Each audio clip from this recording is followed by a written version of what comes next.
그리스도인들에게 가장 행복이 있다면 죽음 이후에 다시 부활할 수 있다라는 것이죠. 사실 부활한다는 것은 죽음을 전제로 하고 있습니다.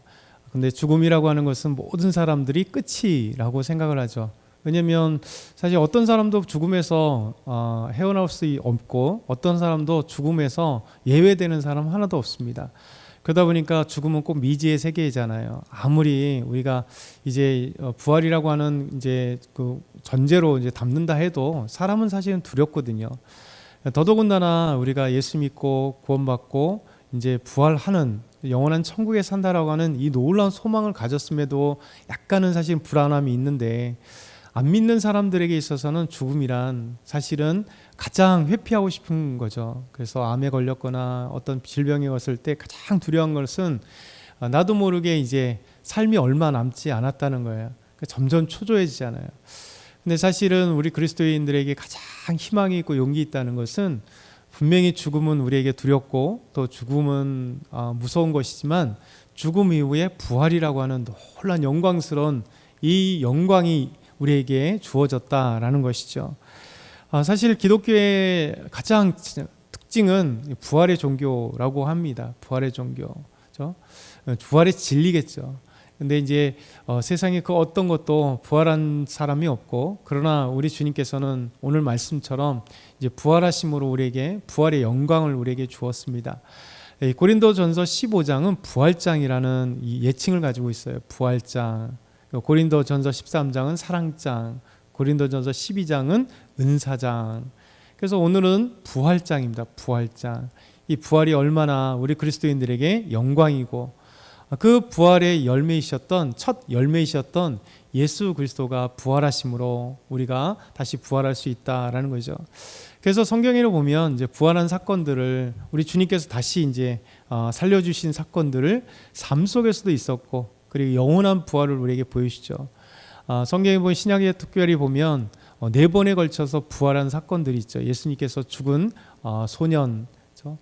이렇게 과부의 외아들이었던 소년을 나인성에서 나올 때 예수님께서 그 관에 손을 내시고 그가 다시 일어난 사건, 나사로가 죽었을 때 4일 이후에 그 무덤에서 다시 살리신 사건, 그렇죠? 소녀가 죽었을 때 달리다굼 일어나라 하셨을 때 소녀에 일어나라, 그가 죽었던 소녀가 다시 일어나는 사건, 그렇죠? 그리고 예수님께서 십자가에 돌아가셨을 때 엄청난 천둥과 어둠 속에 있을 때 땅이 지진될 때 죽었던 성도들이 무덤이 열리고 그들이 죽었던 사람들이 많이 나와서 예루살렘에 다니게 되는 놀라운 기적과 같은 역사들이 나타난 거죠. 이렇게 죽은 자들을 살리시는 놀라운 역사죠. 사실 구약에도 이미 잠깐의 부활은 있었습니다. 엘리야가 저 시돈 땅에 갔을 때, 사르밧 과부에게 갔을 때 그 자신을 하나님께서 공격해 하신 그 사르밧 과부의 외아들이 얼마 후에 죽었을 때 엘리야가 살리는 놀라운 사건. 그리고 더 나아가서는 베드로에게도 또 한 번이 있었죠. 다비다가 죽었을 때, 웃다의 다비다가 구제와 선행을 많이 했던 다비다가 죽었을 때 하나님 앞에 간절히 기도할 때 이 다비다가 살아나는 놀라운 기적. 그러나 이제 이 삶 속에 나타나는 것은 다시 죽게 되니까 이것으로 아무리 이 세상에서 잠깐 살았다 할지라도 죽는 것. 근데 이 성경은 우리에게 뭐라고 말씀하시냐면 영원한 죽음 속에 영원한 부활이 있음을 이 땅에서도 확신하게 보여준 거죠. 엘리야가 살려줬던 것, 베드로가 살린 것처럼 예수님께서 4번에 걸쳐 놀라운 기적과 같이 산 것처럼, 더더군다나 예수님께서 본인이 죽으셨다가 다시 부활하시고 이 다시 죽지 않으시고 승천하시는 놀라운 사건 속에 우리에게 부활의 소망을 너무나 주는 거예요. 그래서 이 부활의 소망은 우리 그리스도인들이 평생 가지고 있어야 될 소망, 그렇죠? 그래서 흔들리지 않는 거죠. 비록 우리가 언제는 분명히 죽지만 다시 부활할 수 있음을 우리에게 보여주는 겁니다. 오늘 말씀 보면 예수님께서 십자가에 죽으시고 부활하신 것은 단순하게 갑작스러운 일이 아니다라는 걸 보여줘요. 바로 성경에서 약속되었던, 하나님이 약속하셨던 이 예수님의 죽음과 부활이라는 사실을 우리에게 보여주는 거죠. 우리 3절과 4절 한번 볼까요? 3절, 4절 다시 읽겠습니다. 시작. 내가 받은 것을 먼저 너에게 전하였노니 이는 성경대로 그리스도께서 우리 죄를 위하여 죽으시고 장사 지낸 바 되었다가 성경대로 사흘 만에 다시 살아나사. 우리가 전하는 게 뭡니까? 부활을 전하는 거잖아요. 그렇죠? 구원과 부활입니다. 근데 이 예수님의 이 죽음과 부활이 그냥 갑작스럽게 인 게 아니라 우리 주님이 이미 약속하신 거죠. 구원을 이루기 위한 놀라운 하나님의 사랑과 소망과 희망을 우리에게 주는 거죠. 그래서 성경대로 그리스도께서 우리의 죄를 위해서 죽으셨다. 그리고 장사 지냈다. 그러나 또 성경대로 그가 사흘 만에 다시 살아났다. 이게 주님의 약속인 거예요. 그래서 우리 주님께서는 언약이라 얘기하시잖아요. 언약이란 우리 그냥 한자어로 하면 말씀 원자, 그렇죠? 약속 약자예요. 하나님이 자신이 말씀하신 게 언약인 거죠. 그러면 하나님은 신실하시기 때문에 언약하시는 걸 한 번도 바꿀 수 없는 거예요. 그래서 구약에 약속했던 모든 언약이 하나님이 약속하신 때 반드시 응답되잖아요. 그래서 예수님께서도 이 땅에 오시는 것도 이미 언약으로 구약에 계속 약속되었던 거고, 그리고 예수님의 삶도 언약으로 약속되었던 거고, 예수님이 우리 죄를 위해서 십자가에 죽는 것도 예수님께서 언약되신 거고, 그리고 부활하실 것도 하나님의 이 언약대로 약속대로 부활하신 것이죠. 그래서 변하지 않는다는 거예요. 저와 여러분 분명히 죽구나. 소망이 있는 것은 하나님의 약속대로 우리도 다시 살아난다라는 거예요.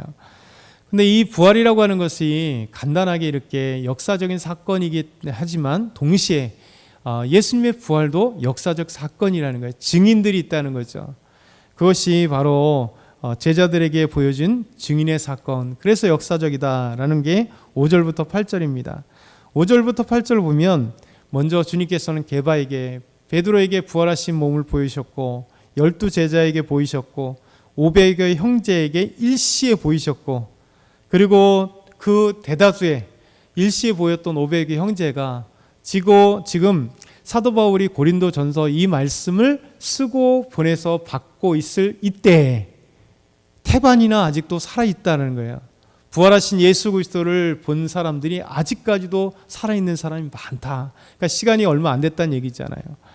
그러면서 야고보에게도, 모든 사람에게도, 그리고 맨 나중에 만삭되지 못했던 나와 같은 사람에게도 보이셨다는 거예요.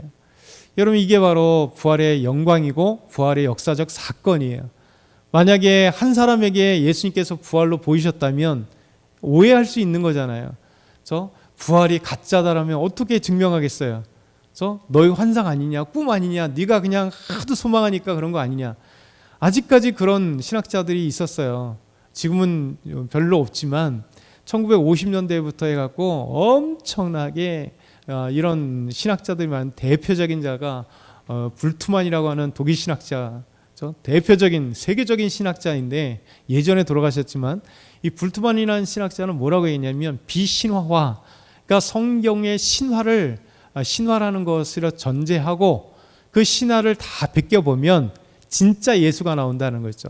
사람인 예수, 연약한 예수, 그냥 혁명자였던 예수, 하나님의 아들도 아니고 부활하지도 않고 가짜로 죽었던 그 2000년 전에 살아있었던 인간 예수는 남긴 하지만 신화를 걷어내면 제자들이 예수님을 너무 사모한 나머지 부활하지도 않았는데 부활했다고 그러고, 예수님 너무 사랑한 나머지 그냥 종교성으로 이렇게 해서 예수님이 갈릴리를 걷지 않았는데도 불구하고 베드로가 마치 예수님이 걸어온 것처럼 환상을 갖고 예수님의 풍랑을 잠잠케 하는 기적도 없는데 이런 식으로 얘기한 거예요. 그러니까 신화적인 것들을 다 걷어내면, 그럼 비신화화가 되면, 인간 예수가 나타나면 그는 하나의 살았던 혁명자에 불과하다.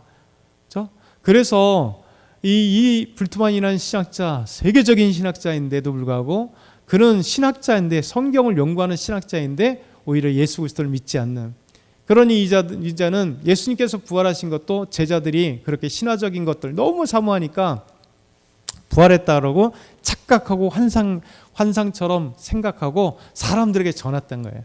한번 전하기 시작하니까 걷잡을 수 없이 거짓말했는데 이게 그냥 또 듣는 사람들이 그런갑다 하고 또 전하고 또 전했다는 거예요. 여러분 이것이 얼마나 허무맹랑하냐면 사도 바울이 그리고 복음서를 쓴 성경 그리고 예수 믿었던 사람들이 만약에 예수님의 부활을 보지 못했다면 그게 맞죠. 근데 어떻게 가짜 부활하는 것들 보지 못하면서 어떻게 예수님 십자가에 죽으시고 40일 이후에 승천하시고 난 다음에 그 이후에 엄청난 핍박들이 죽음의 핍박들이 교회에 왔는데 가짜로 죽으시고 가짜로 부활하신 예수님을 내 목숨을 바쳐서 그렇게 증언할 수 있겠어요? 그렇지 않잖아요. 그런데 오늘 말씀 보니까 베드로에게 보이시고 12 제자에게 보이시고 500의 형제에게 일시에 예수님 보이셨고 그리고 모든 제 사도들에게 그리고 만삭되지 못한 나까지도 나에게도 부활하신 예수님이 보이심으로 이것은 가짜가 아니라 역사적 사건이라는 거예요. 그러니 담대하게 증거하는 거죠. 그리고 담대하게 믿는 거죠. 남들은 살려줄 수 있지만 자기가 죽었는데 부활한 사람 아무도 없잖아요. 오직 예수 그리스도만 역사적으로 부처도 죽은 것으로 끝났고 모든 자들이 다 그랬잖아요. 그러면서 마지막으로 이 말씀 한번 읽고 마치도록 하겠습니다. 사도 바울은 부활을 얘기하면서 그러면서 부활하신 예수 그리스도를 믿고 주님께서 나를 부르셔서 지금까지 살아온 모든 삶이 나의 나된 것은 주님의 은혜라고 말씀하시는 거죠. 우리 9절부터 11절 한번 읽어볼게요. 시작. 나는 사도 중에 가장 작은 자라. 나는 하나님의 교회를 박해하였으므로 사도라 칭함받기를 감당하지 못할 자니라. 그러나 내가 나된 것은 하나님의 은혜로 된 것이니 내게 주신 그의 은혜가 헛되지 아니하여 내가 모든 사도보다 더 많이 수고하였으나 내가 한 것이 아니요 오직 나와 함께 하신 하나님의 은혜로라. 그러므로 나나 그들이나 이같이 전파하매 너희도 이같이 믿었느니라. 아멘. 부활하신 예수 그리스도가 사도 바울을 만났잖아요. 그러니 교회를 박해했던 자가 변화해서 정말 주의 사도가 되고 주님을 위해 목숨을 바치는 믿음의 사람이 된 것. 그러니까 지나온 과거를 잘 생각해 보면 우리가 주님을 만났던 모든 것들이 여러분 그렇잖아요. 내가 어떻게 예수님 믿게 되었을까? 내가 어떻게 이렇게 새벽에 나와서 예배드릴까? 우리 박지현 수사님도 어떻게 이렇게 새벽에 나와서 남편을 위해서 지금 기도하고 있는 이 기도 제목들이 있어서 도전이잖아요. 어떻게 믿지 않았으면 뭐 일이 있어서 아예 안 나와요. 근데 주님을 향한 마음들이 있으니까 주님께서 나의 기도 제목들을 응답하시겠지. 주께서 나를 인도하시겠지라는 하나님이 주신 놀라운 믿음과 내 믿음이 있고 삶 속에 체험되어 가니까 크던 작던 상관없이 우리는 너무 놀라운 걸 하니까 결국 사도 바울 같은 이런 고백을 할 수밖에 없는 거예요. 나의 나된 것은 정말 내가 아니었구나. 내가 잘난 맛에 살은 것 같은데 알고 봤더니 그게 아니라 주님의 은혜였다는 것을 깨달으면 그때부터 이제 입에서 감사가 계속 나오잖아요. 감사합니다. 하나님 감사합니다. 하나님이 주신 은혜 때문에 그렇습니다. 하나님이 함께 하신 은혜 때문에 그렇습니다. 사실 이게 우리의 고백입니다. 오늘도 또 이 한 주도 하나님께서 우리에게 이 부활의 소망을 주셨을 때 부활의 소망을 갖고 우리가 힘을 내고 우리가 지금 오늘 하루하루 견디는 게 사실은 견디는 거잖아요.